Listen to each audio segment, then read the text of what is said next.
All right, hello everyone, and welcome back to the Moonduck coverage of the Mr. Cat Invitational Playoffs. This is going to be a best of three between Mongolz and Warriors Gaming Unity. Very excited for this. I'm going to be your caster, Annie, aka Android, and I'm being joined once again by Modpax. What's up, dude? Oh, I have a button. Hello. Hi. Hi. Yeah. No, I'm excited too. Beastmaster Shadow Demon taken out again. No Shadow Demons today. He's cut. And we're not gonna see a Faceless Void again. I don't know. I'm always a big fan of the Chronos, but the series this morning, no Faceless Void, and now here again, no Faceless Void. So, You but know, at least they still respect Darkseer. yeah, Darkseer is pretty scary here. We're going to have a first pick Tidehunter again, so lots of priority here for the little sea watermelon. I think it's going to be a fantastic offlaner here, unless Mongols are going to go run it safe lane after taking a page out of Execration's book. I don't know. But either way, I'm excited to see what they're able to do with this. We're going to see perhaps a more even series. These teams pitted against each other, having a much more even run in the group stages, and immediate drow. Like, no hesitation on that drow ranger. So Warriors, what do they got up their sleeve? That's the question I'm sure the Mongols are wondering as well. It's just I don't know. Everyone's fine with Drow first now. It gets banned out every second phase anyway, I guess. But it does mean that they have 4 full picks to try and deal with the Drow Ranger. And honestly, Tidehunter's not that bad either. So right now I'm feeling pretty good. Right, you can already tell it's gonna be a lot of physical damage in the lane with the Drow. So assuming she ends up not going mid lane, which we have seen a couple mid Drows, so it's not necessarily a guaranteed, but. Tide, he gets slowed up, but at least he can handle a lot of that physical harass that she tends to throw out from the rest of her team as well, right, through that aura. But heroes that want to jump on top, I don't know if you can, like, already start gearing up towards a Spectre, but at least those kind of options are available since you have so many picks left in your draft. Like, right now, they could honestly just use all the reserve time saying, okay, what are we going to do? Because we know what they're up to already. Yeah, I'm more just excited for the lore right now. We're gonna have Kunkka versus Tidehunter. It's all gonna get thrown down. We'll see who's gonna be the greater sea creature. No, but I agree. I'm almost saying maybe we have like a gosh, that's too crazy. Like a Dazzle Huskar here on Warriors Gaming. I think that's just so much raw damage. But I love this Elder Titan pickup. I think just comboing away whatever else is gonna be going down with that natural order. Yeah, and again, good stop on the aggression. And it'll be them taking care of that Huskar. Again, more leaping heroes right against Drow. Now Mongols can just ban out any sort of, like, maybe if they're scared of the Enchantress, perhaps, the Chen, the Vengeful Spirit's the natural one. They'll actually get rid of the Nature's Prophet, which Ooh. that's some pretty mad respect. I mean, they just played it over on Warriors Gaming in their previous match, but still, like, not a hero we see all too often, but would be very potent with the Drow, would help out with that push now that Chen's kind of lacking. No one really picking up that bad boy, so the summons of the Treants would have been pretty handy. Yeah, well, he is taken out of the picture. One more hero going to be going down here. Mongols, they still need cores, they still need mids, they still need another support. So there's a lot that hasn't been revealed yet. These early bans are always tough because you're trying to read what they're putting out. Maybe just banning out some natural Elder Titan complements like a Marana might be something to take out here. Yeah, something like that. Some sort of a decent setup, like if they wanted to run maybe that Mirana mid. Who has first? Warriors even have the first pick too, so uh, it's a tough one. Like Disruptor is kind of okay just because it is with the Elder Titan, but again, even Disruptor himself falling off a little bit. Really common supports from the Mongols. Again, if they wanted to go for something like that, Enchantress or Chen, Crystal Maiden could actually be a pretty nice ban here because she Ooh. works well with both the Elder Titan, the Tidehunter, and she's going to be good against that early aggression. I'm still going back to that Crystal Maiden we saw in our previous series that just, oh gosh, you felt so bad because she just kept getting plummeted down with her HP pool of like 150 the entire game. Yeah, but those ults though. They are pretty solid. Yeah, she can dance if she wants to, but I don't know. Warriors Gaming Unity, we still need some more synergy with the Drow Ranger. I've seen a lot of Kunkka combos with Terrorblade, so if they wanted to do a mid Drow, maybe they could get away with something like that and have that metamorphosis be buffed away by that precision aura. But then again, Warriors Gaming, they've got lots of flexibility. They are not locked into any one thing just yet. Yeah, well, and I'll again another hero talk about jumping on top. It's just Lifesteal is really good against Drow right now. Just being able to rage and just kind of run at her can deal decently with the Kunkka too. That X marks the spot even just through the torrents. So solid ban. Another hero we did get to see a little bit earlier. But a lot of supports left in the pool. I mean, we assume this Kunkka will be support, I suppose. I don't think this is like Undershock mid Kunkka or anything like that. Dude, we got Attacker attacker. Dota. Yeah. Yeah. Um, I mean, honestly, I have seen a couple SEA mid Kunkas. I don't think I've seen it work fantastically. I do love that position for just getting that X, maxing out that torrent, dropping boats left and right. But we could see something like the old crit Daedalus Battle Fury Kunka if we wanted to get super nuts. But with the Drow Ranger picked up, I think they can go a little bit more conservative and focus their raw damage on range heroes. Yeah, really surprised they didn't ban out the Venge, honestly. Like, Warriors, they run Drow quite a bit. They don't typically pick with a Venge with it, but they're willing to take Venge, like, on her own. So I would just assume that, I mean, I didn't look individually in every draft, that it just happened to be banned out most of the other times. I really like Venge up against the Tidehunter. Uh, you know, it's a little bit harder to do things like swapping out of a Chrono is very easy because the AoE is very small in the Chrono. Odds are you can keep your Drow and your Venge far enough apart that that's not going to become an issue. But when it comes to Tidehunter, and when you try to deal with that Ravage, it can be a little bit rougher. Okay, now there's a Slidar too. Like, this Venge is just like, it's like staring me in the face. But interesting they went for it. Yeah, maybe they're just going to totally ignore it though. It's a possibility. I'm excited to see what else Warriors Gaming put out in terms of damage, because, you know, we do see a lot of those Drow, like, let's pick all range heroes, cheese, and push, but we've also seen her picked up as just more of a traditional core. I mean, unless there's ways to deal with her and get her away from those back lines, then she can really accelerate here. Her position, she wants to just be a sentry turret, ungettable, so I think Avenge would be great here. Just swap her out, get her out of position, because if you can get the Drow out of position, she loses a lot of damage, a lot of impact, but Slardar there to zone her, Kunkka there to keep everyone at bay. I'm liking what Mongolz are doing with the Keeper of the Light, but I don't know if it's enough. I think they still need a couple more picks to be able to go and actually grab her. I'm not digging the lack of stuns here. Yeah. Again, Keeper of the Light very good against that kind of early aggression that you're expecting, like you're coming into our towers, and they will go for the saving here in the Oracle instead. That should be interesting. Works a little bit better with the Slardar and the Drow, like in tandem, kind of. Again, Kunkka's going to have to provide most of the control, but coupled up with the Gust as well as the Slardar, I think that's okay. But I'm looking towards some cores that can hopefully help out with this as well. I don't think Sven's the hero. The Warcry is going to be really good against Drow for sure. Combos up decently with the Elder Titan, the Tidehunter. Maybe he is the hero.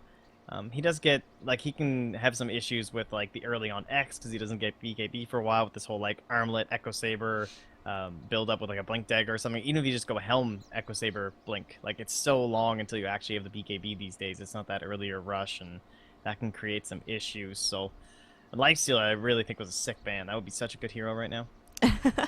Absolutely. Now, Oracle snapped up. You know, we don't see a lot of Oracle unless it's a direct counter to something. I mean, what is Oracle great for here? Good range on the False Promise. It's very similar, like, you still do the same thing Venge does, because you can just False Promise, like, post-Ravage, assuming you're able to avoid it. You can do the same thing from, like, the Elder Titan. You can take care of that with the False Promise. You can throw out some Magic Immunity. Like, even if they all get slept up and the Oracle's not slept, he might be able to, like, Fate's Edict on top of the Drow Ranger if False Promise might be off cooldown or something, so... I think it's good. A little bit of Magic Burst as well can help against the Tidehunter. Ooh. I like this Invoker pick a lot here. I think that's a huge component of their early fight. I think Invoker is going to be able to have a strong mid lane against virtually anyone here, assuming Warriors Gaming are going for mid on their last pick. And, I mean, they're just going to have really, really potent team fight, assuming Invoker goes tornadoes and meatballs and whatnot. Keeper the Light gets off what he wants, Elder Titan stomps, and Tidehunter, he's got that Ravage. So we'll see what's going to be going down here, because Mongolz, they've got the potential for Wombo combo, but it's tough to get off, especially when you got a Kunkka trying to zone everyone, when you got a Slardar threatening to go in and Blink Crush. Drow Ranger's going to be hammering away damage from the back line, so I'm thinking currently this is even. I'm hoping last pick ties these all together. Yeah, for the Mongolz, I'm envisioning they probably will end up with either Slark or Jug. Good heroes, relatively safe, can kind of help get into towards that Drow Ranger. Again, I'm not sure it'll be, like, I just don't think Sven's a good enough hero, even though his stun would be so sick. It kind of feels like they're going to end up in a situation where it's going to be very scrappy and really reliant on, like, stomps and good coordination between Ravage as well. And, you know, Mana Leak's pretty good. But we'll see. Interesting Ember Spirit ban, though. So, yeah, well, I mean, it's the direct thing, but still very interesting. All right, I like this PL a lot. I think PL, just that wad of evolutions going in, they can definitely take this late game now with that Phantom Lancer carry, and Elder Titan Natural Order is really going to start to help out, especially up against big tanky heroes like the Slardar. All right, I'm, like, hating this Ember Spirit ban. Why? The more I think of it, and, like, Ember Spirit is, I would say, super overrated versus PL. It's actually not that good anymore. It's in fact, it's Ooh. quite awful. I love this matchup. I see it all the time in my Yeah, pubs, and it kills me. Drow Ranger, Storm Spirit, so it's so strong. good. It makes Storm Yeah. Spirit such a viable laner, because Storm Spirit's problem is that, he just needs a lot to start taking off. And once he takes off, he can just fly, but he needs just a little bit more farm, a little bit more space than a lot of other cores. But with the Drow Ranger, he hits hard enough to be able to secure that farm to get him the items he needs to start coming online. Yeah, just like someone like a Marana or a Storm, like the Wind Ranger ban was very specifically on point. That is the kind of hero that they were looking for in the mid lane. That was really good. I don't think Ember would have made a lot of sense in this draft, honestly, but it is what it is. It does mean their PL doesn't get like that slight counter. It's just like, yeah, Ember Spirit's really good if you old PL, right? Old PL, the way he used to work, super good. New PL, it's like, okay, he just manted, and I sleight of fist him like directly after we did it, guys. That's like the best counter that he has, but the illusions now just spawn up so fast just from the actual juxtapose that it's not really as good as it used to be. I think it's still a little bit just kind of like stuck in everyone's brain. But either way, What it's is fine. going on with Elder Titan's neck in this set? It is disgustingly huge. Dude, he's just a brawler. Hey, it's more tic-tac-toe. Oh my gosh, yay. Look at the go. All right, so we are going to have some tic-tac-toe played out. Excited to see who the winner of this matchup is. It looks like Blue going in, showing some early dominance. I don't think you can really... okay.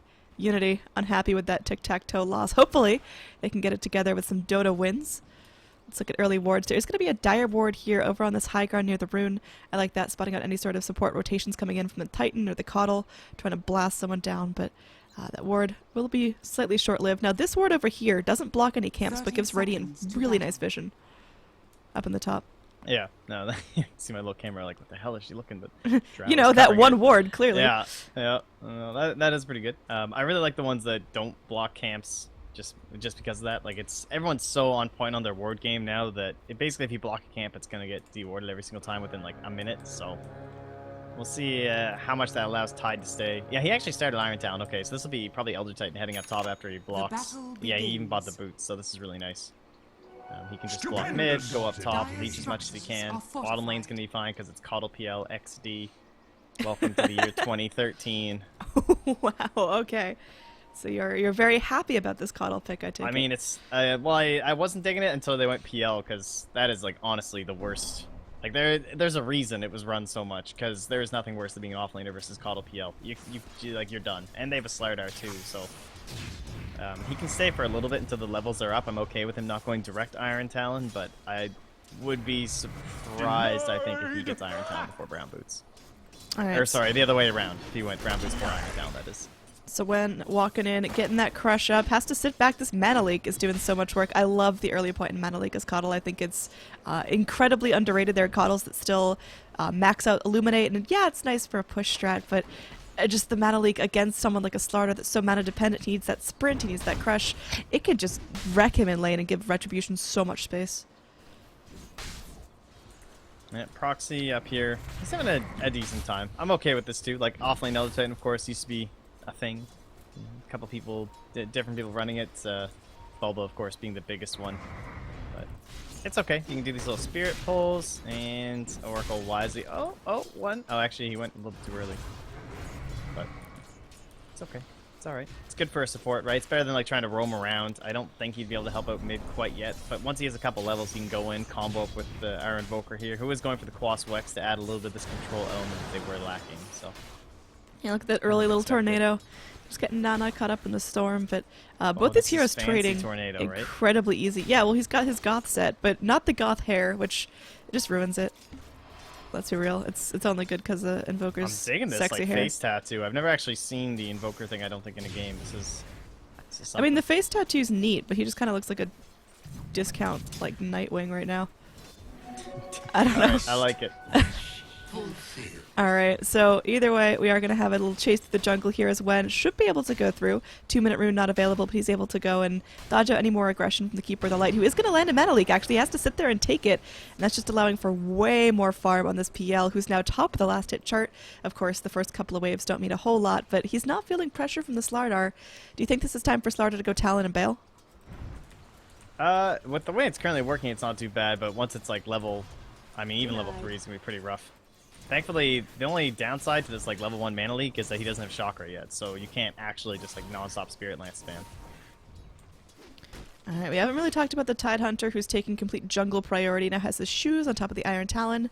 So he's doing alright in terms of levels, hits his level 3, so he's keeping par with the offlaners, but, you know, is that really the best use of their Tide? Yeah, I think so. I think it makes a ton of sense right here, just because Elder Titan's getting quite a bit up here. He's level 3 as well, right? So, pretty fantastic. He theoretically could be bottom, but really what would he do? Like, the only thing that would happen would be he'd probably be pulling a Keeper Light, would be like non-stop harassing, and yeah, so he's just gonna go right for the Iron Talon. He's just like, yeah, these levels are getting a little bit out of control here. I'm not even gonna give you the benefit of that single kill in the lane before I'm smart enough to bail, and he's done with this. Alright, so that means PL completely free farming. I think that's... Oh, golly, no. I tried so hard. I caught the Invoker going down. So we talked about them trading kind of evenly, and that will hold true in their deaths, but Invoker does get the experience for the Storm kill, which is super important. Up top, they could be trying to go onto Proxy, but he's walking back feeling really safe. Zaki wants to land that X-Torrent combo, but won't be given the luxury to do so. Oh, Torrent actually latches. Can they actually get this around here? Gonna be going for the TP out. Do they have anything to break it? Oh, they get the X off! Oh, he's able to go back and heal up, so he's going to be full health, but he's going to go for the stomp. Will he be able to latch onto 2? Yes, but Odjit still hitting away. That's going to be some Drow Ranger doing some serious damage. Not going to go with the Frost Arrows just yet. Holding onto those, just the regular raw right-click arrows. Another Torrent connects. This should be another kill onto the Titan. One more. One more. He's going for the stomp. It will latch onto 2. There's no way. Okay, he's stuck. I think they know he's here. Okay, Afu one's in. That will be a kill for the Drow Ranger, but that was... That was close. That was very nicely played from the Elder Titan. If nothing else, just buying some time, occupying the Drow Ranger so you can't last hit. Yeah, unfortunately he's salved as well, though. Oh, mid lane, Tornado. Oh, Cold Snap, EMP as well. Yeah, I think this is going to be a dead Nana plopping down there, but whoa, one more hit from that range creep. Almost got Sanke down as well, so these mid laners are trading very, very evenly, but Invoker seems to be getting just a little bit of an edge on the Storm Spirit. Yeah, actually quite a bit, yeah, 700 gold, jeez. These kills, I think he keeps surviving and then dying, so he's winning out on those parts of it. So bottom lane, I'll be interested to see the PL build. I just assume it'll be like, you know, drums, dead item, I guess. And I guess he just doesn't benefit enough from Echo Saber that you still have to go drums. So drums into your mantas, into your diffusal blade. Oh, mid lane once again. We're gonna have something going down here. Invoker getting very, very low, but Nana taking a 3rd death this game. That is pretty unfortunate for your Storm Spirit. We talked about his viability in lane, courtesy of the Drow, but I guess Invoker just kind of walking on him. Yeah, I mean, it's all about the fact that this Tidehunter jungled and Elder Titan got the same levels in the off lane. Like, he's level 4, so it's so much easier to come with that Spirit Stomp bot, Rune. I don't think Mana Leak will be enough here. So yeah, that is a dead Coddle. Wow, Afu just chilling on 780 gold. You know, why not? I mean, are we going to see Arcanes coming out for him? Yeah, eventually. Alright. Should be no problem. Gotta get into the Aetherlands, man. It's so good on Oracle. Best item ever. I like the choice to go for a magic stick here. Maybe upgrading into wand with the branch, or maybe just casual, but a lot of spells being spammed out, so just capitalizing on that, getting the most regen possible. Healing your teammates, I like it. Yeah, so much focus, I guess, like, I'm thinking about this PL all the time, but I guess our Drow, right? She's doing okay. She's gonna get 3 points in Precision Aura. With that Storm Spirit, of course, that'll be the big timing, right? When he finally will stop dying, which he will now, thanks to being level 6. Yep, he's got that. Oh, really fast reaction there with the Tornado, though. Gets away the 2 supports, and that means they're not able to do anything. When actually in some trouble there, we'll get Cold Snapped up. Can they actually get the heal off in time? Looks like the Slardar should be okay, but I think that is Warriors Gaming Unity getting a sufficient warning not to mess with this Invoker. He's playing out of his mind in this mid lane. Radiant's top tower is under attack. Bottom lane. Yeah. Again. Zaki will end up getting killed down there. One more Spirit Lance, but he almost got the TP out. But I guess almost isn't really a thing in the game of Dota. There will be the Doppelganger out. Looks like Retribution should be able to retreat safely. If one can't find the real guy, he will go in. He does have the Crush available. Sprint in, Crush up. One more hit. Is it going to be enough? He's super, super tanky there, courtesy of that little Stout Shield. Putting in the work. Oh my gosh. Now, when actually the one in some trouble here, can Retribution do anything? He doesn't have enough mana for the Spirit Lance. Oh, one more hit. Cardi, do it. It's not going to be enough. Oh, McConnell's so fast. Oh, there we go. That 61 right-click damage cut through the Slardar like a fillet knife. Now up top, we are going to have a bit more aggression going down. This Tidehunter going to be getting that level 5.5, so close to that Ravage, and that's going to be when Mongolz can actually start fighting as a group. Yeah, I mean, that's totally absurd, right? You just look at this Slardar trying to deal up with this PL. 10 armor. So ridiculous. Unable to bring down Retribution there despite all his action. And then keep it light. I hear they just kept getting buffed and buffed and buffed. And it was all about that move speed. I think he's up to Enchantress, or he's very close when it comes to like base movement speed. They might be the same now, so you can really just see that rundown effect with nothing but brown boots. I mean, he's no Speaking of Skywrath. rundown, Yeah, he's going to be taking a chase here, Zaki, trying to get the best of him. But again, it takes a full-on sprint. There will be that X into Torrent, and now there's a double damage rune coming in. So, you know, nice little rune deny there, but old Geezer ends up taking a spill. Oracle up top as well, being chased down. I mean, Invoker, how deep can he really go for this? He doesn't have Cold Snap, doesn't have Tornado, not Now taking he's the in aggro trouble, of an though. entire creep wave. He's going to be going through, trying to TP out, will be successful in doing so. So that at least is a small victory. Now Cold Snap mid lane, Nana able to zip away, but just a little bit. His mana regen is piss poor. There will be a Tornado, does barely latch on him. He gets caught up in the storm, but I think that's just going to be a warning shot for him. Dire's Yeah, even middle with that, tower nothing much is you can under do. attack. Proxy up top, getting a nice sleep, just in some last. Oh, is he gonna pay for it though? The Gust is already down, and I think they're losing vision. Dire don't really have a lot of control over Dire's here in their bottom little corner. tower is under attack.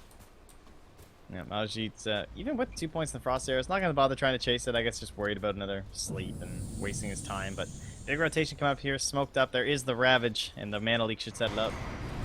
Oh, yeah, they got the stomp, they got the lockdown. This should be a kill onto the Drow Ranger, although Oracle here to save the day. The Ravage comes out.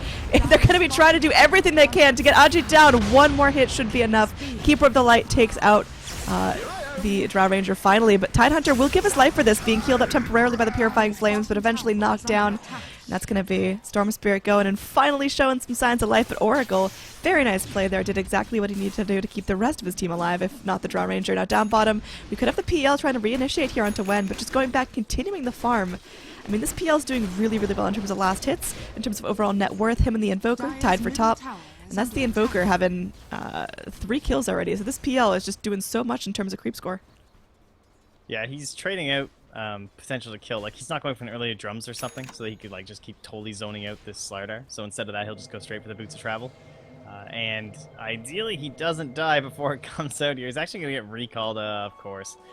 Keeper of the Light and PL, and this combination is just so good in so many ways. Total lane dominance, split push around the map. Theoretically, you don't even need the Boots of Travel, but of course, it just gets even better when you have both Boots of Travel and recall. So, expect a lot of split push from this Coddle, and it's going to be totally on Nana, Radiant's really. bottom Like, until this tower Kunkka is has a under Blink attack. Dagger, which is going to be a ways away. You have to the Storm Spirit and Wen's eventual farm to shut him down. Yeah, it's getting a little bit tough, but I think it can be done. Now down bottom, we are going to have a big rotation in. There is going to be a Tornado coming out, connects onto the Slardar. The EMP should follow up as well. That's a big chunk of mana burn coming in. The Oracle doing what he can to help out. There's another mana leak coming in onto the Drow Ranger. Now amplified damage here onto the Invoker, but everyone going to sit back and take a couple strokes of that Illuminate. And now Ajit in some trouble. Will get healed up by the Oracle, but how long can that really last? With PL chasing you down, got that Spirit Land, should be enough to finish off the Drow. Will be enough to do so. Now Doppelganger comes out. They want to go for more. They know that the Slardar's low, but Elder Titan can't go full YOLO mode just yet. Yeah, really starting to take some control down here, though. Dire's And bottom this is tower a great is tower under to bring down attack. against the Drow lineup. You know they're going to be looking towards that Roshan relatively early on, right? You can always just kind of sneak it when you gain slight advantage. Invoker way in the back. Hello, Invoker. You are feeling cocky, aren't you? Now, Purifying Flames doing what they can. Invoker is able to go through, will eventually give away his killing spree. So Oracle snapping up a big chunk of gold, pays with his life, and a Retribution in some serious trouble. Gets up the Doppelganger, actually able to go through and live through this. They got the Mana Leak coming out onto Wen. Can they follow up with anything? They do have the Ravage up in 6 seconds. Can they stall this out for long enough? They should be able to go and get this done. There will be a TP in. Can they Ravage it off? As they do have Ajit coming back on in. Hit R, dude, hit R. He goes for the Anchor Smash and should be able to get away. There will be a Stomp holding Drow Ranger in place. TP out, but I don't. Oh, the taunt TP. Oh, Tidehunter. Oh, you cheeky little cucumber. All right. Yeah, a little bit deep there from the Invoker. Unfortunately, paying with his life. Radiant's That's okay. top It's tower not too is bad. under attack. What do we got here? So tower did go down. Very important again. Just trying to keep that Drow Ranger and her lineup away from the early Roche, especially with the Slardar. Like, just can go down so fast. And with the Keeper of the Light PL, who already has his Boots of Travels up. You know that like every single tower, especially these tier 1s, is so important for opening up this map. You want the new wave of creeps to be going this far every single time before someone's going to TP and respond. And, they don't really have the best split pushes. So like Keeper of the Light combined up with this PL is like so fantastic because Caudle can just get so much farm. Already has Raindrops, Windlace, Tranquils. Like, he runs at 410 right now with his Boots broken. It's actually insane. He can certainly gallop. Now there will be a big smoke rotation down bottom. If they can actually get someone out here, the Tidehunter would be a nice juicy pick as he's still holding on to that Ravage. They want to get it down. They want to make sure it's a non-issue. But the scan, they do reveal someone's hiding underneath that tower. There will be the Akanka going in, trying to do something. Boat! Oh, hello. We got a boat being dropped out as Nana, okay, jumping in, trying to get something done. But Masquerade's still alive. Will pop out the Ravage with his dying breath on the back lines. Wen goes in, lands a crush. They got the Keeper of the Light doing something. But Afu still up, still keeping his team nice and healthy. The Kunkka goes off, gets another X. Are they able to drag him back into the torrent? They are. They know which one's real. They get the crush. Retribution. Oh, he's going to be going down. There will be the Invoker now revealing himself. Oh, gosh, this is going to be huge. Invoker goes in. Do they have any Sentry Vision on the back lines? They are able to get the Elder Titan down. They smack him out as an Ultra Kill. Can they get a Rampage for Nana? He's running super, super low on mana, but he's got a Heart of Gold. Okay, so no Rampage going the way of the Storm Spirit, but a full team wipe onto Mongolz. Warriors Gaming Unity looking very much alive here. Radiant's bottom tower is under attack. There was one big surprise to me in the draft, and that was that early Elder Titan for Mongolz, because when I was taking a look, all the past drafts and heroes I've been looking towards, one of the heroes that did stand out was the fact that they're not someone who prioritizes Elder Titan. They don't pick it, and despite it, kind of coming into form in the past while, they've been playing a lot of games lately. I think maybe it kind of shows. We haven't really seen a lot of good teams sync with that actual Elder Titan. Coming through, we're not getting the benefits of the aura, not quite able to land the ultimate there, not syncing it up with something like the Ravage, instead just throwing it out as a counterplay to the Tidehunter being played on. I don't know if that's actually the way to do it. And despite having taken control of that bottom, the loss of that fight is now that early Roche that we know they want so much with no Ravage available. Alright, we are going to see Keeper of the Light coming in, dragging his buddies with him. Scan reveals that everyone's chilling out in the pit. This Illuminate could do some serious work. This Stomp to follow up. They're going to have the damage. Roshan is falling fast. Who's going to get it? Wen in some serious trouble. Tidehunter goes in. He gets the Aegis Snatch. It will be dire as a Roche, but 2 lives onto the Watermelon. Now they are going to get the kill on the Oracle. No time to save himself. Storm Spirit still going back on through. Tidehunter gets a double kill for himself. There will be a zip away from the Storm Spirit. He should be able to get out alive, as there is going to be a doppelganger coming out. Yeah, he wants to go. He's trying. I don't know. I think this is going to be all of a sudden Mongolz showing some serious signs of life. They got wiped, but they are definitely not out. They're going to be trying to take out this tier 1. Should be successful in doing so. And that Roche fight went in all the right directions for the Radiant. Yeah, perhaps a little bit greedy to go from it. I guess they just weren't quite fast enough getting into the pit, right? And you're not necessarily at a point, even though you have a Slider, you can't just wipe down that fast just because there's only that Dragon Lance up so far for Ajit. He's holding a lot of just empty money, nothing in towards a Yasha or anything like that, so every second counts when the team is just running at you with a mechanism and you're just in that pit, and that's another thing that's just not going to be provided with the lineup of Warriors Gaming, right? You got the Oracle, but in terms of actual team beefiness, they're pretty tanky over here on the side of Mongolz. Oh, zip in. Retribution going to get locked down temporarily. The Gust will keep him silenced. Can he actually get off a Doppelganger? That's going to be Nana getting another kill streak going for himself. Mega kill now, 6-3-2. He had such a tough time early in lane against the Invoker, but he has very much triumphed back on top of that, bringing his net worth up to the top of the charts, surpassing the PL now. And it's feeling good right now. Draw Ranger, she's got a ways to go before she's going to be unstoppable, unkillable, that big old damage machine, but she's definitely on the right path. What's really going to be interesting is how Nana reads this, too. How is he going to itemize towards this PL? Is he going to notice, when, it depends, when this Diffusal Blade comes out, right? Because Nana, do you go Orchid? That's the question. Tornado coming in. Draw Ranger. I don't think she's going to be so lucky to get out of this one alive, and it will go the way of the Invoker. So he's making up some lost ground. He's going to be going in. Is that going to be a Yules for him now, or is that just a weird way to build Ags? A Force? It looks like a Force Staff, yeah. All right. That's pretty good. It's a decent game versus the Slider versus the Kunkka. It's better than Blink, I think, this game.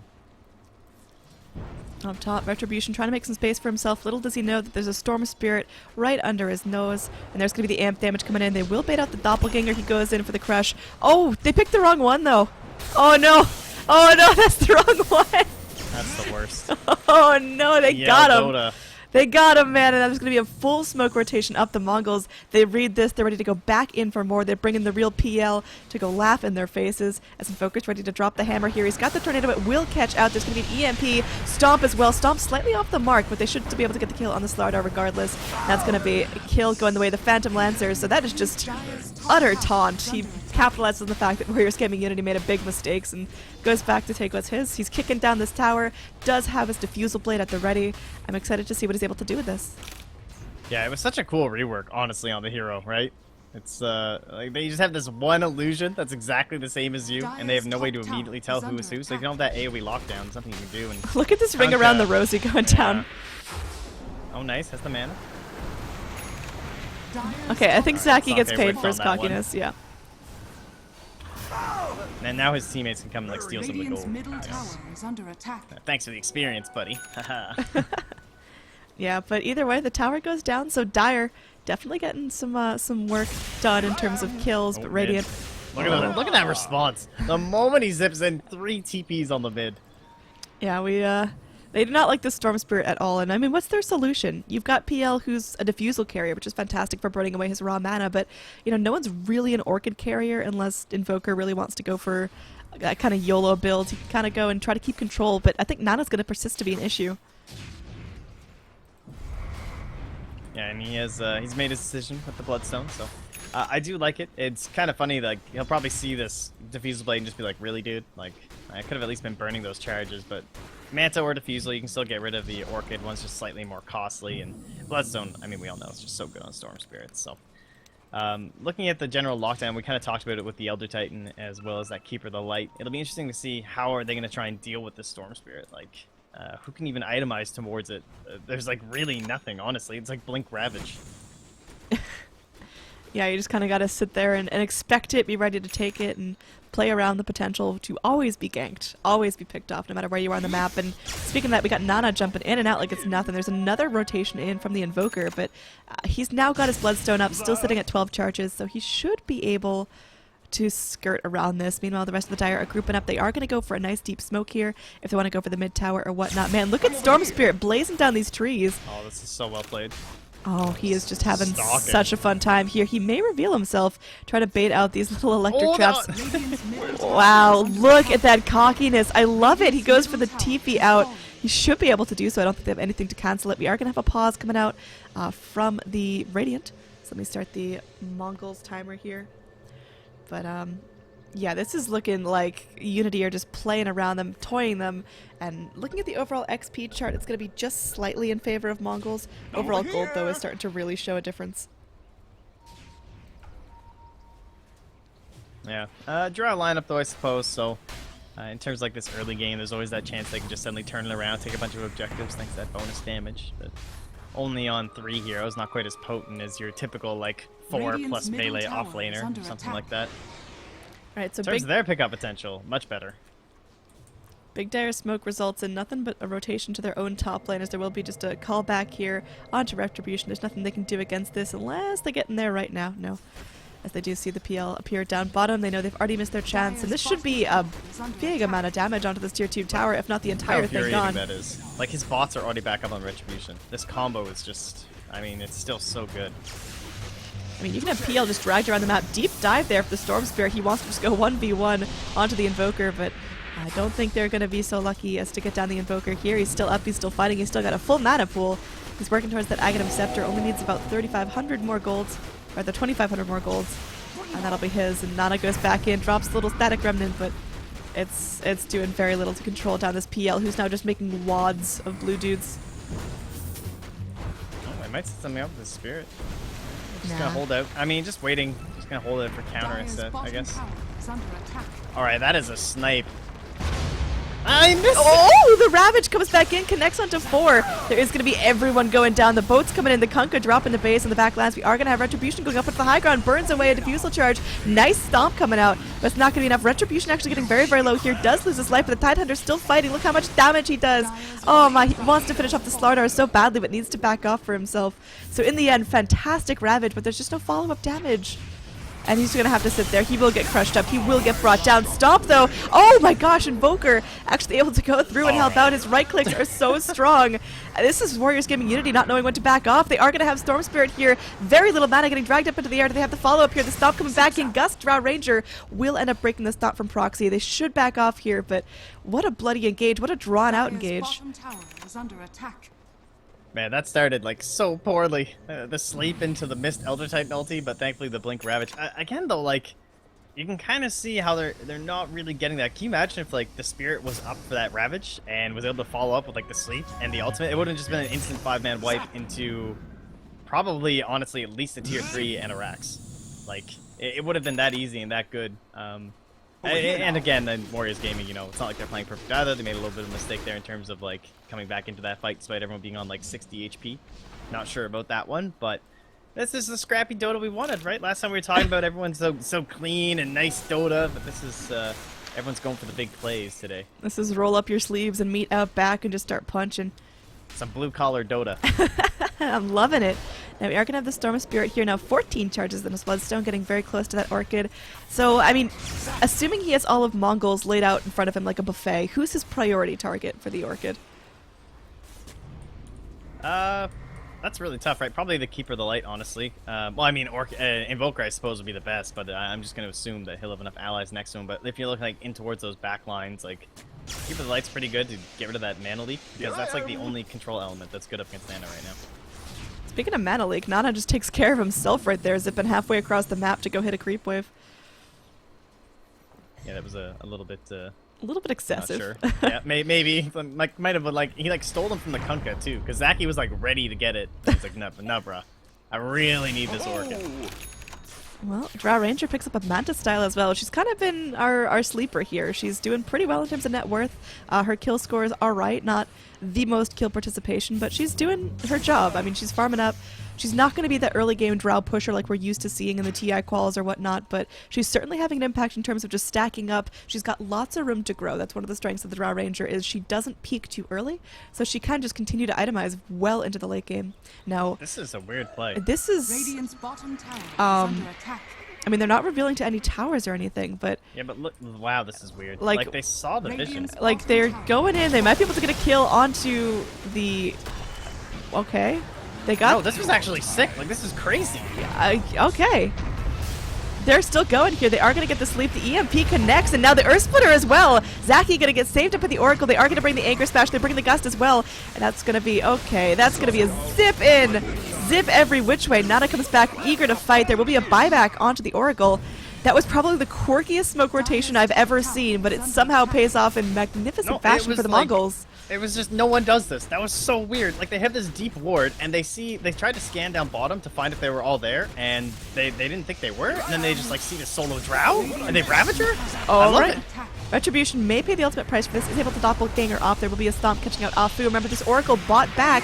This could be a dieback right here. He's getting solo, will get mana leaked up, goes to try to heal himself, crush off the mark from when there will be the amp damage onto the Tidehunter. He looks all shiny, but this tier 3, all of a sudden removed from the map, just deleted. That smoke rotation paid off so hard. Nana goes in, it's going to show off that Orchid. They should be able to get a couple picks for this. Not really on anyone they want, though. They get the Tidehunter after you already busted Ravage, but they're not going to get the PL most likely. They're looking for Proxy. There will be a boat coming back on in. This could be huge! Oh gosh, they're going to catch out a bunch here. Retribution getting back when super low, gets stomped up by the Titan. Is this the end of the fight? Was it enough? I think he's living. Slardart. Oh, Sunstrike. Yo, Coddle's been so good this game. Like, living, keeping this gem. He's throwing those Glimmer Capes out right there, saving the PL's life.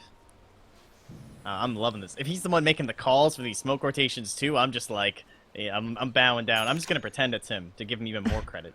So congratulations, Coddle. Yes. Alright, so now about an 8,000 net worth lead as Storm Spirit jumps in, trying to look for Proxy here. The Torrent will latch. Invoker comes back in just a fraction of a second too late to try to save his buddy. Nana could be in some trouble, though. They're going to be showing that the Kunkka's here. Not going to go for a Torrent, instead just keeping the Invoker back as Nana is going to wait out the duration of that stun. He's very low mana, so can't really leap that far, but, well, it's going to be just the Radiant struggling to really find a whole lot here. The fact that they were able to break this tower is fantastic, but Are they Radiant's middle ever going to get the tower chance is to under go and attack. rotate like that again, or is Warriors Gaming Unity now completely on their toes? Well, that ward's about to expire, and that was giving them a lot of the information that even made that possible. The only downside was like, well, the fact that it was like so crazy was that they didn't even have vision inside their own jungle. Like they weren't even sure where everyone on Warriors Gaming was, and they were able to make that play despite them all like lurking in their own area. So, Invoker. yeah. Not as spooky as you think he is, courtesy of that sentry ward. Well placed from the Dire. But like in terms of their next rotations, it's just gonna be Roche Gaming again, right? Ravage is up. Everything really is up here on the side of the Radiant. Everything that matters. All right, so it looks like Dire everyone's side, waiting for though. this Roshan. It's back up. They want to go for that Aegis once again. Invoker's still invis. He's zipping around the map, but he's got to focus on farm sometime. We haven't really talked about the Invoker's scaling that well. He's got his Ags now. He's got almost 1,000 gold on top of that. What's his next big move? I can probably just go for the Octarine core, honestly. A little bit interesting he never went back for the Midas, like, after the Force Staff, just going straight into the Aghanim Scepter, but just because the way they found those fights, it ended up working out. He's 8-3 and 8. He's not going to scale as typical as, like, most of your Invokers, but it's I think it's still logical for him to just head into either the Boots of Travel next, depending if he thinks he can get some split push, or if they're just going to keep team fighting, he can go right into something a little bit more common. Radiant's top All tower right, Tad is Hunter, under he's got attack. those Greaves, he's got the Blink, he's got 1,500 golds. I mean, does he need a pipe? Because it's not like Warriors Gaming Unity are just spitting raw magic damage at him. Like, I actually really feel like some more Force Staffs could be good right now. Ooh, yeah. Just like kiting around, like forcing out some more of these zips by the Storm Spirit. Oh yeah, forcing him out. Alright, so there's going to be another zip from the Storm Spirit going back on, and Retribution in some serious trouble. No time to react there. Can't doppelganger or anything. And now a little bit of a late rotation back from the Radiant. They've got the Tidehunter Ravage if they absolutely need to jump in on this, but I think it's just going to be Dire content with their pickoff. PL is such a big part of the control that they're just going to dive straight into the Dire's Roche pit. bottom tower is under attack. Yeah, and honestly, they could still fight this, and it looks like they're actually going to, just because of how important this is. Unfortunately, no smokes remaining. Oh, the Tough one, scan. but Stomp's going to be there. Dire know exactly what's going on. This is another Tidehunter Aegis snatch. We just got to give him MVP of everything. But Storm Spirit able to go through that tornado, kind of wacky, coming out from the Invoker. Really not going to connect onto anyone. So all of Warriors Gaming Unity are still up and still fighting. In fact, there's a Gust going to connect onto the Elder Titan. 4 staff away, the Crush off the mark. And there's going to be a dive. Okay, they've got the Coddle. All of a sudden, the gems are on the deck. There is going to be the nice torrent here. Can they actually get anything off? The Ravage does come out, eventually connecting onto 4. The Earth Splitter from the Elder Titan trying to do some work. There will be a stomp. Earth Splitter does actually whiff. They're not able to get anyone close enough. Meanwhile, there is going to be more and more pressure onto the Invoker. He's invised up. Do they have the raw damage? The AoE comes out. The godlike streak for the Storm Spirit. He's going to get the zip once again. Drow Ranger wailing away onto the Tidehunter, and that's going to be the Aegis pop from the Storm Spirit. But he's going to come back with full health, full mana, ready to dive again. He's going to go deep for this one. He does have the Orchid here onto the Coddle. Glimmer Cape coming in. He does have the gem. Oh gosh, 22 charges now on that Bloodstone. Oh, that feels good. Yeah, again, I mean, I can understand why they take that fight, for sure. I get it. But that tornado you point out, like, that's so much of their counter-initiation play. If they don't keep that, then all they have left is Ravage and Sleep. And, like, Sleep generally is going to need some sort of a setup, right? So, like, you're thinking, like, Tornado into Sleep or something, and everyone just runs away and bails, because you don't really want to fight, especially after Roche is dead. You definitely don't want to fight. Like, if they weren't going to fully contest into that pit, the time to run was there. I really love the way that Warriors Gaming played that. Like, they knew exactly what was going to happen. You could see the full spread that they were in, that it wasn't going to make it easy for a good Sleep play after the Ravage. They were, like, just waiting and waiting and waiting for that Ravage to come out. Like, they knew that Tide's going to get it off, but it just didn't even matter. And then now they just have total range to take down that top tier 2 as well, just because Ravage won't be available. Man, look at the XP chart after that last fight. It just falls off a cliff in favor of Unity. They're starting to get the levels that they desperately need. They're starting to deny Mongolz the experience and the scaling that they need to continue to pressure into the late game. Yeah, you're just kind of expecting, like, winning this game comes down to some sort of crazy retribution play where he's just that 1v5 PL that's gotten so out of control, and he's mana burning everyone, and there's nothing left that they can do. And, like, Sankate's kind of sitting on the sides. Maybe he'll be able to provide that element there, too, but it's like we mana leak Storm Spirit, but he has 22 Bloodstone charges, so he doesn't even care. And then other than mana leak, there's nothing. You have to, like, Ravage him. He used to be, like, ravaged into, like, Manta-style PL illusions. Yeah, he's feeling pretty stacked right now. He's gonna go for that Shiva's next, so he can just kind of go ball lightning in while Shiva's in cover like a ridiculous AOE with that little fun icy blast. And we'll see what he's gonna be able to do next. Yeah. Could go for the Bloodthorn if he really wants to upgrade here. There is gonna be a dive in, but oh, Nana just handling this so well. Look at those fast fingers dodging out 5 Just dropped full the heroes. Wow, I think he thinks he's going down here, trying to drop it in a place where his teammates know to look for it. There will be the Earth Splitter, does connect onto the Oracle. He's going to get defused up. He's running low on mana. Does he suicide here? He's got that pocket suicide at the ready. Does he have the chance to? No! The stun comes out, and he will not be able to go for the Bloodstone. Did he just have his bottle passed to him? And he dropped the gem? Is that what just happened? I think that was like a low-key, like a Dota equivalent of a drug deal. Like, hey, give me your gems. I'll give you some hot regen. User left your All right, well, not going to be enough there. And yeah, as you said, knocking the suicide off is huge. Oh, well, he's going to come back here. Again, really, really low respawn because of that Bloodstone. Will finally find a kill for himself, gets a little bit of revenge. Shout out to Zayori for hopping in and out of the TeamSpeak right there. Radiant's top tower is under All attack. right, so that's That going to was be... 860 gold to that Invoker, which is like so huge because he didn't go Midas this game. Dire's middle tower All right, is on the under back attack. lines. Speaking of which, You've got Drow Ranger showing herself finally, able to dodge off a couple of shots there with the Manta. She's I still... thought that was Hurricane Pike she was attacking so fast. Holy shit. She just hits really fast. Now there is going to be... Oh, lordy lord. That's some damage. Kunkka, nice boat, but a little bit late. It's just kind of a victory boat coming in. But either way, PL, huge source of damage, huge source of push, out of the picture for 60 seconds. And Storm with an It's a invis. wacky game, because that's honestly. terrifying. Yeah, this is like so oddly back and forth. Looks like Masquerade will be okay though, but yeah, no, they could definitely set up into something. 'Cause I don't think, well, actually, they do have the gem, but did they just lose again? No, it was Tide who picked it up. So, gem is secured. Okay, Got it. And they'll start pushing their way down that mid lane. So what do we have? No Ravage. We still have Crazy PL. We still have Invoker. He's got his Aghanim Scepter, so you know he's got like every spell in his arsenal. Unfortunately, none of the X-Sword ones. Just, We got Lost Storm my- Spirit diving deep. We'll throw out that Shiva's Guard, diving in once again, covering everyone in the ice. And that's going to be everyone going back on down. Ajit just sitting back like that sentry turret he wants to be. The Tornado doesn't connect on anyone once again. The Ravage, 30 seconds till that's back online. EMP not burning anyone's mana. Spirit getting some decent vision of what's going down here, but it looks like Warriors giving Unity able to force out some spells, able to back off, and should be Radiant just left to clean up the mess as Dire have free reign over what's going down. They can just TP up, clear out this top lane, because that's where PL's been focusing his attention. Yeah, they're in a bit of an awkward spot right now. Like, there's a couple items they want before they go high ground. They have too much gold sitting on Ajit. They would really like to have that next Roche too, so it's going to be a really decent window right now for Mongolz to have one, maybe even two smoke plays to try and get up. I'm not sure how many they actually have left. Ooh, there's none in stock. Do they have any on their people? What are we looking for? Unity smokes? Smokes, yeah. No, from the Mongols. I don't. No, they have no smokes. That's really unfortunate because, again, this is like a very solid window for them.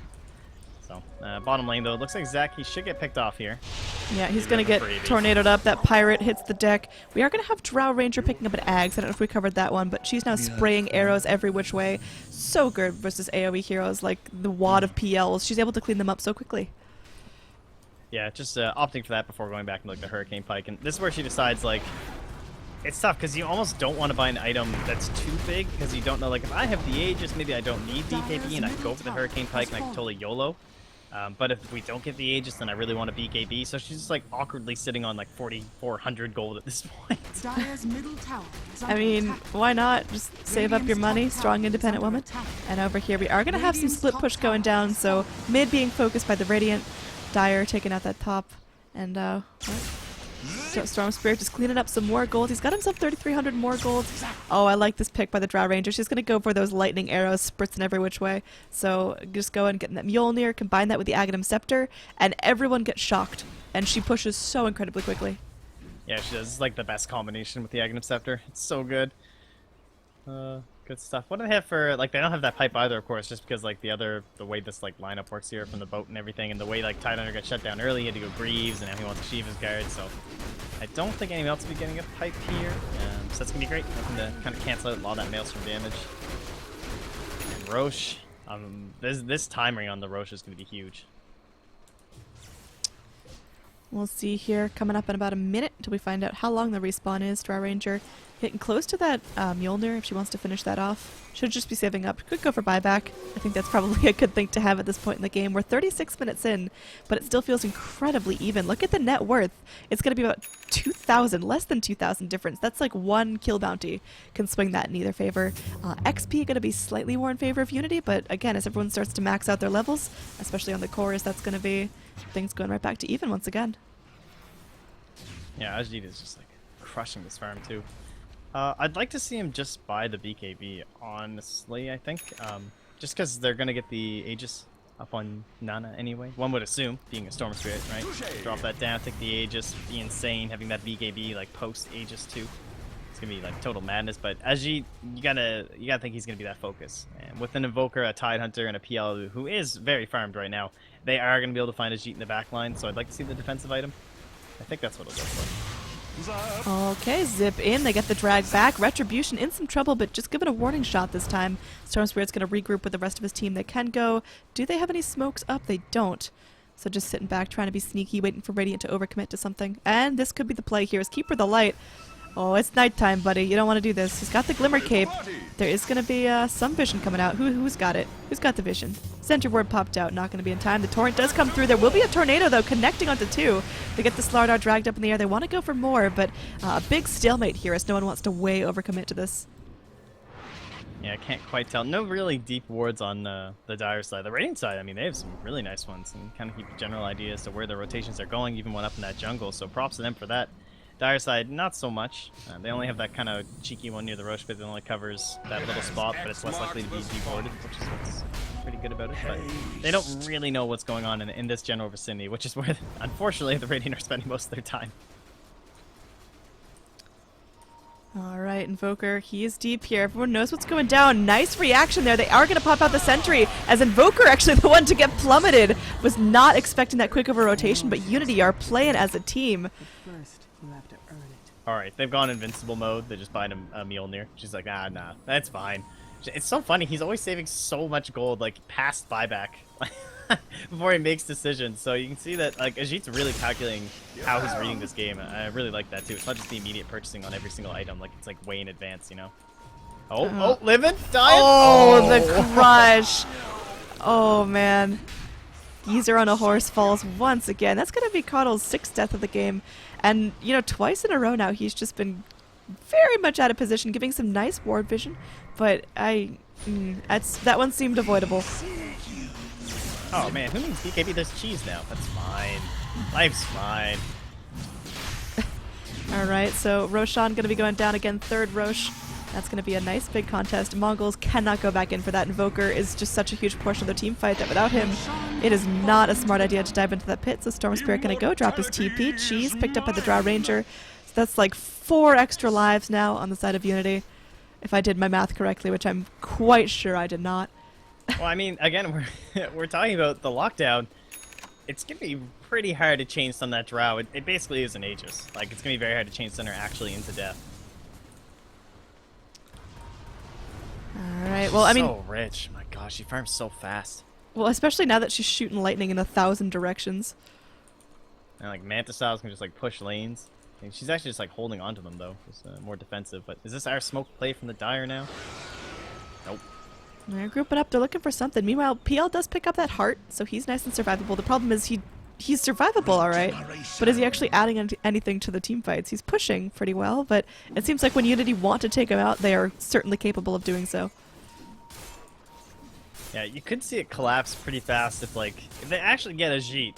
Other than her, there's not the best ways to actually clear out these illusions, right? Like, you know, she right-clicks and they die, but if he can get that big swarm going, right, and just like get on top of someone like that Slardar, his mana is gonna burn so fast, and once your mana's gone to Slardar, you're just like praying for bashes or something at that point.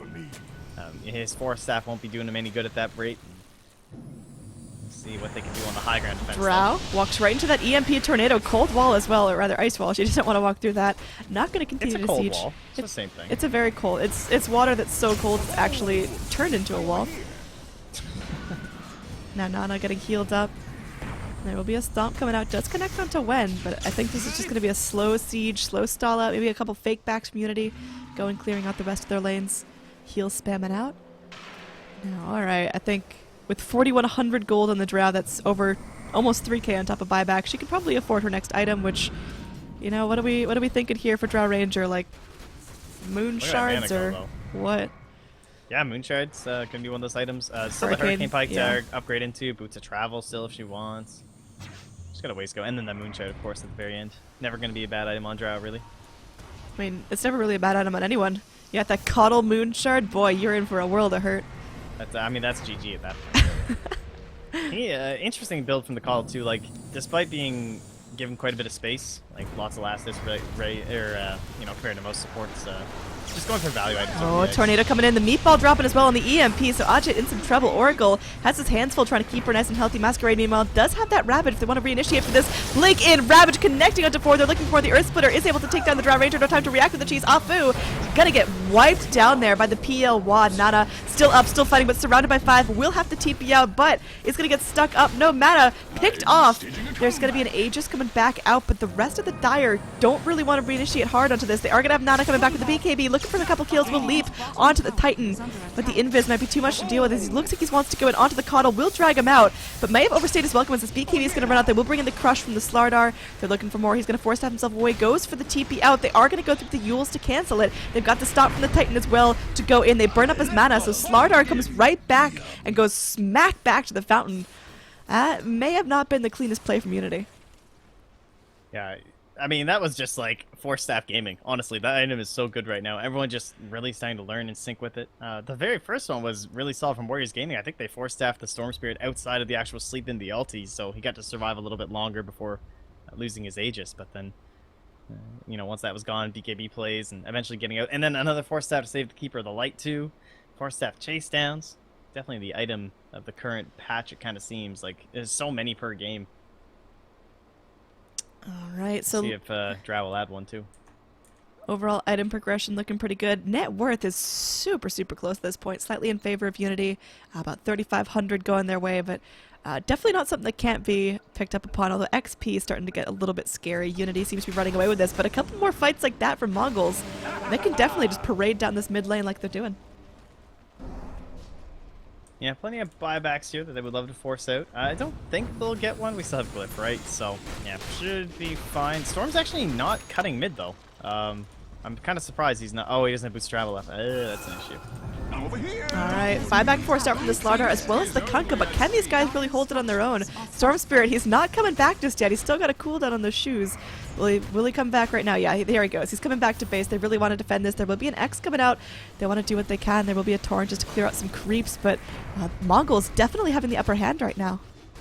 Yeah, that was a little bit costly. I guess Storm just not thinking they were going to go for that sort of a play right up mid and rush it. And, well, typically, if you see that coming as a Storm Spirit player, we've all seen it like 100 times, right? The giant zip down mid, you TP back to the base, and you completely negate an entire creep wave. And that buys your team 30 full seconds to get your respawns back up, and that would have been enough that no one gets a buyback forced out. So, really good read by Mongolz, maybe just seeing that he had immediately TP'd out of mid up into that top lane and going for that play mid. So, really well done. They get a ton out of that. 2 buybacks, like that's now catapulted. Suddenly, what was mostly a red-dominated top of the board has gone from red into 4 green heroes here from the Radiant side. Yeah, it's looking tough. I think Storm Spirit can hold on. He's definitely not at his peak yet. He's got some room for growing. Drow Ranger can definitely scale up like all her items. She's got tons of room to grow. But you look at the... God. Is he like an investment banker? Who? The Drow. Like, I'm just looking at his inventory. You You're talking about know, here. that casual 5k gold on top of like this inventory. Like, you know, God, if only there was an item in my inventory that could be upgraded, like my boots. Or you know, that my dragon lance that's been there since 10 minutes. I will see. Look at those little lightning procs coming through. It's always so fun to watch. Just suddenly no creep wave. But, you know, it's time for Drow Ranger Rapier. I'm calling it. That seems like the smart investment decision. Yeah, sounds good. I always hear you call rapiers. It's like every hero. It's like Tidehunter, probably going to be a rapier. But then sometimes I'm right, and it's amazing. Well, that's the scary part. Like, sometimes no I'm one right remembers when you're wrong. That's all that matters. No, the thing is, you got to call him from the beginning, and then if you're right, I look like a god. It's like, oh yeah, that's you know, just like a casual support Venomancer. That seems like a rapier carrier. And then one time it was. There you go. I like it. Oh, that's I really like this BKB finally out here. So still has quite a bit of spare gold here as well though. But Ajit's Oh, he's actually gonna have to drop down the Dragonlance for now, but that's okay. But you can afford to make it a better thing. All right, Drow. We may disagree on these decisions, but as long as you keep farming like this, you can afford to buy whatever your pretty heart desires. A lot of good Kunkka plays coming out. I noticed that we haven't been seeing too many of the maneuvers around the map with the Kunkka, but now they're like really starting to get into it. Wait, what? Did Nana miss his TP? No, it was top. Oh.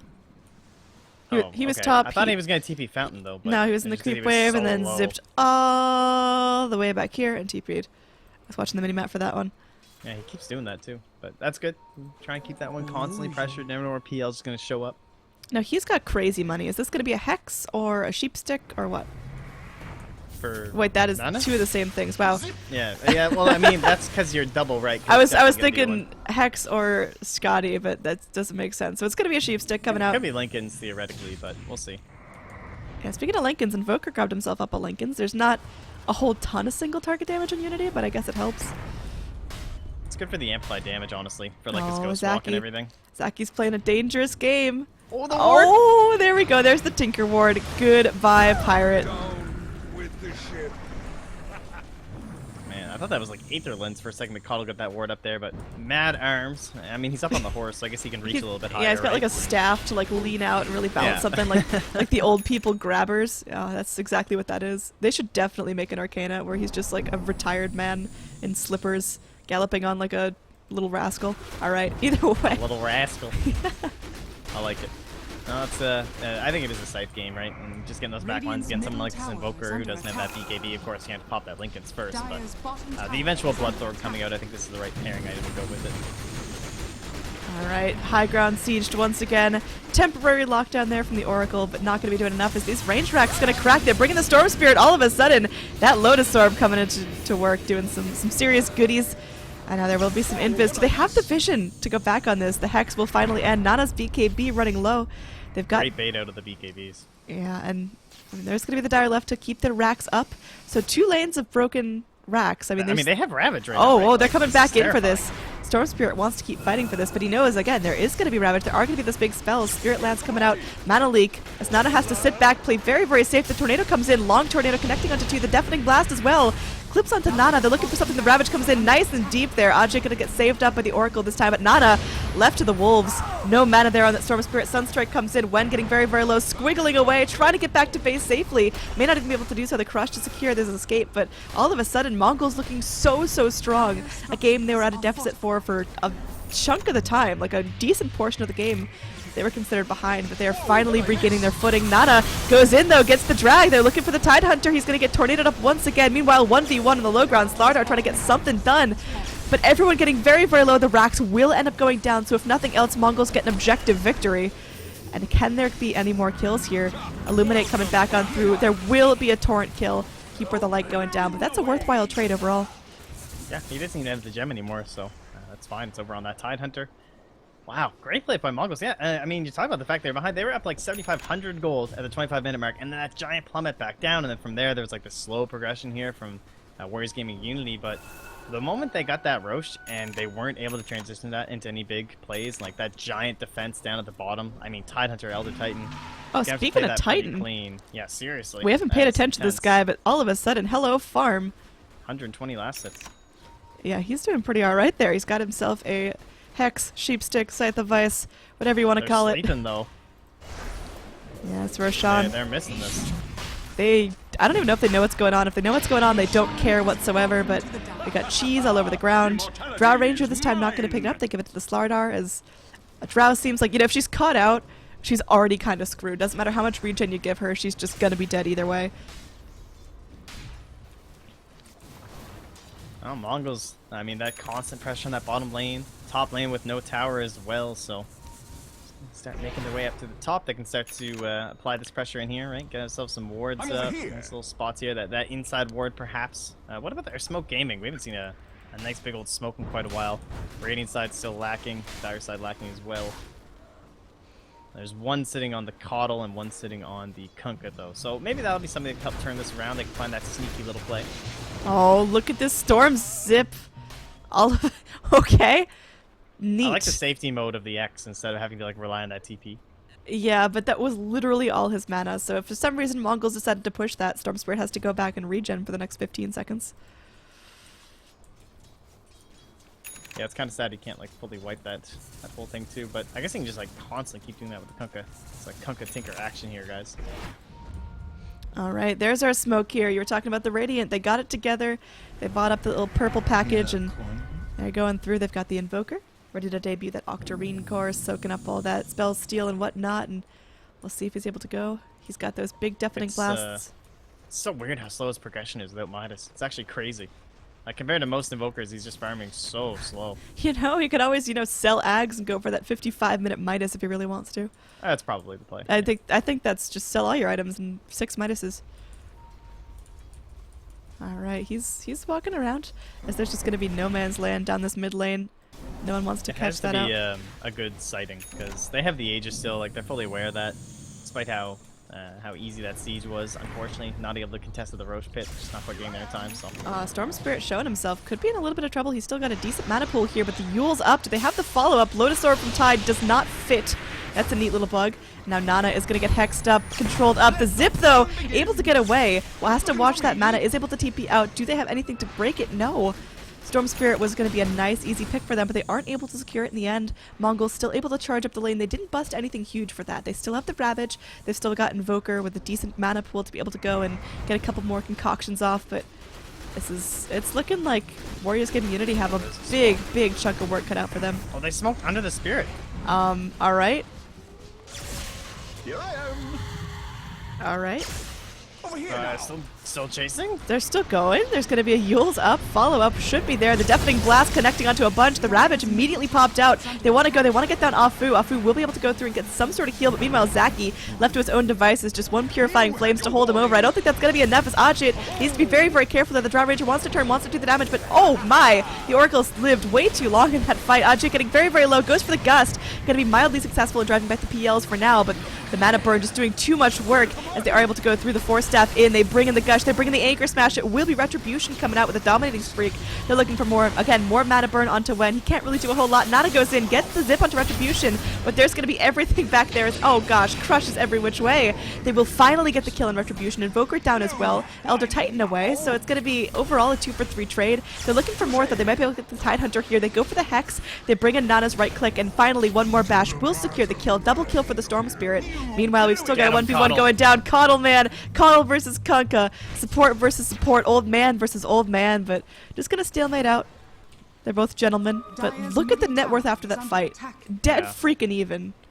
1,460 gold heading right onto that Storm Spirit. And yeah, the other victors being the Slouter and the Kunkka as they survive through it, but that was like, the chase was crazy. Like a very bold chase by Warriors Gaming, but despite the Ravage being pretty good, they had this decision where it's like, okay, let's like break down the support. So they want to just burst down the Oracle right away before he could false promise anyone. But then he false promise himself, and then they just like spend 8 seconds chasing this Oracle around in circles in the middle of the fight.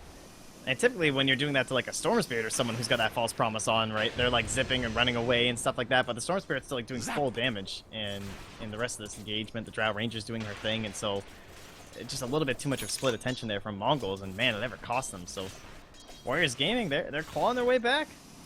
I mean, there wasn't ever really like a monstrous deficit to claw back from. There hasn't been more than a 7,500 lead this whole game in terms of net worth.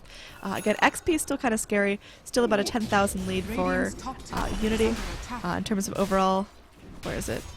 Levels. Yeah, we're going to have the supports from Unity looking a little bit shabby. You've still got Kunkka with this level 2 boat. No level 3 for him just yet, but he should find a 16 relatively soon.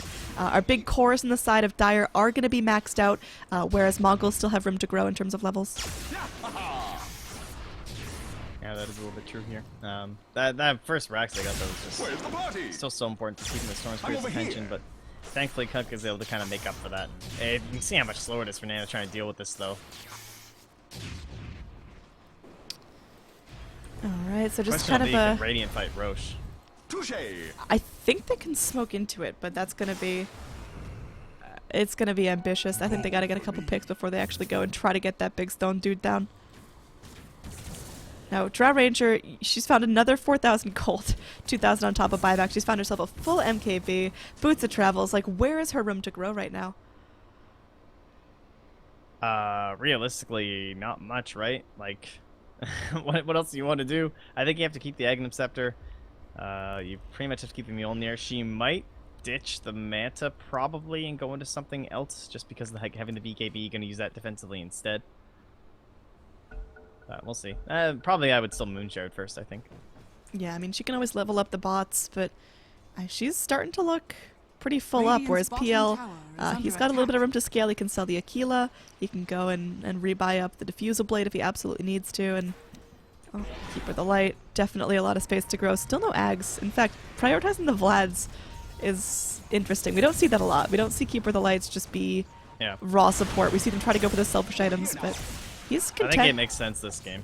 Just because, like, they know that they need to win, like, next Roche. God, have you seen how dumb the Lotus Orb effect looks on Tidehunter? It, like, goes onto his neck.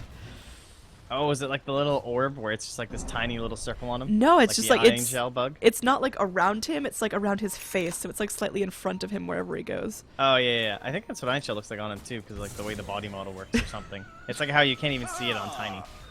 Alright, well, Nana could be in some trouble, takes a Spirit Lance, but just trying to tease out some abilities, forces up the Spirit, but easily able to zip away. He's got himself 23 Bloodstone charges, and oh, that's some gold. You know, like, what does he do with this? I mean, Moonshard Storm Spirit. Attack speed's always good on Storm. I say sell all your items and go for 6 Midases to keep it going. I mean, that makes sense. Which is just good economy at that point. Yeah, I mean, you gotta get the gold. I mean, surely zipping around the map and farming creeps wouldn't be faster than just Midasing. You know, I'm sure that's fine. He can actually buy like the eventual refresher for like in-base fighting. It's actually very good on Storm Spirit just to refresh your BKB. Yeah. Oh, he's gonna buy up the Moonshard, gobbles it, brings back the Bloodstone, Bloodthorn. There we go. And they're gonna zip all the way in. That is a deep dive coming out down bottom. They should be able to get the kill onto Proxy, and that's gonna be a double kill for him. Storm Spirit looking very relevant right now. Oh golly, they've got this. There's the Tidehunter, his right shoulder being thoroughly protected by that Lotus Orb. But it looks like he could still be in some trouble. The amp damage coming in will get purged off. He's going to be trying to go in here, and they do have the Crush to follow back up. There's going to be the Torrent, the Lockdown, and that's going to be a monster kill coming out for Nana. He's looking very, very good here. There is going to be buyback on the Elder Titan, but Tidehunter down for 70 seconds. Nothing to do about it. They should be able to go and crack bottom lane with this. Oh man, yeah. Now I see what you're talking about. I was like, I thought Kunkka called him back. I couldn't even see that damn Lotus Orb animation. Just spelling it, I guess, with that instead. So. That is, that's quite the bug there. I haven't seen that one. It's just like misaligned. It's like someone put the Lotus Orb a little bit to the left. Alright, either way, dive up. Nana showing no mercy, just whacking away at this tower. Backdoor protection don't mean no thang. As Storm Spirit's able to hit pretty gosh darn hard. Wait, where is the backdoor protection? Why isn't there any there? No, there was. Were the creep that close? No, it was there. He should have been fully regenning. It wasn't really doing that much. Must have been there. Alright, straight for the tier 4. Storm Spirit's not messing around. They go for the Hex, they get the Lockdown, they get the Crush here. The drag back onto Proxy. That's going to be a dead Elder Titan. He just bought back. That's a dieback coming out. Nana's BKB. Going to be wearing thin, but it's alright. He can dodge out the meatball. He can dodge out whatever he wants. He goes right in onto the Invoker. I like this. They are going to grab up the X. He's going to be in the air. The Crush to follow up. This is going to be the GG most likely, as they're able to go clear out one of the tier 4s. They are going to go for a second. Nice Sunstrike coming back out from the bot back Invoker. Now Cheese is on the ground. Who's going to grab it up? Nana drops his Bloodthorn, able to eat up the Cheese, getting a second life for himself. They want to go in for more. Exposed Ancient Zaki, really keeping his eyes on the prize here. There will be a refresher. Oh, golly. That's going to be Nana going down. Ultimate buybacks 3 at once because they want to get the Ancient down. It's Defense of the Ancient, and they want to do the Ancient thing. Meanwhile, in the base, there are going to be these creeps pushing in. They got mega creep by PL during that whole time, and they just bought back on us. Oh no! Oh no! No no! Oh, this is not good. Oh no no no! PL, he's got himself the boots to travel up in 3 seconds. He can totally rat this out, as there are going to be boots on cooldown from almost everyone on Unity. Oh, he doesn't have to go anywhere. I mean, he can just stay in the base. They have to win this fight right now. It's the only way Dire can win this game. Like, so he's just buying combat items. Yeah, no one on Unity has a TP at the ready. If PL decides to YOLO this, it's going to be very, very scary. They're going straight in. They want to go for the Ancient. PL going to be the lone hope coming in. He will get silenced up, going to get dragged up. The Lotus Orb coming back down. Oh gosh, we've got boats dropping left and right. There's going to be the BKB on Storm Spirit, but it's super, super short now. How long can it protect him? They're bringing the Crush. It will connect on 2, and they're looking for the Ancient here. Dire with their eyes on the prize. They go in. They get the zip onto the Coddle. He's got the Ghost Scepter, and there's going to be the Ancient under attack on the side of the Radiant. They're looking for more here. Tidehunter still fighting. He's got no Ravage, no Refresher. Ancient half health. Can they actually get this done? Nana getting so low. This is a dieback on the Storm Spirit if he goes down here. But the Ancient, it's getting super low. They lose the Storm. Can Dire get the job done? Kunkka fallen as well. Everyone's going down. I don't think they're able to do this. It's going to be one coming out the GG called as this Ancient is the one that's going to be going down. Oh, Mod Packs. Middle tower has That's, radiant. some Dota 2. That's just PL. In a nutshell. I mean, they went all in. I don't know. I don't think that was necessary. Like, they had control. They were doing so well. What They got that bottom lane, and they were just like, no, we can end it. Let's go. We got this.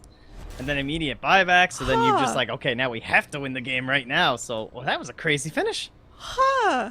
I love that Bloodthorn at the end, by the way, PL. He was just like, you know what's a good item for this, like, final last fight? Because they knew, like, Nana dies, the game's over. That's all it took, so. Oh, well, that was definitely some Dota. I'm excited for game number 2. Again, this is a best of 3 series. This one was neck and neck till literally the last 5 seconds. But game number 2 is certainly going to have some treats for us, so stick around for more Moonduck coverage of Mr. Cat playoffs. Mongolz versus Unity, game number 2 coming back up. Mont Packs, he will be removed from the company. That was Mr. Cat. That wasn't me. Oh, good. He's in the TeamSpeak. All right. See you guys pretty soon.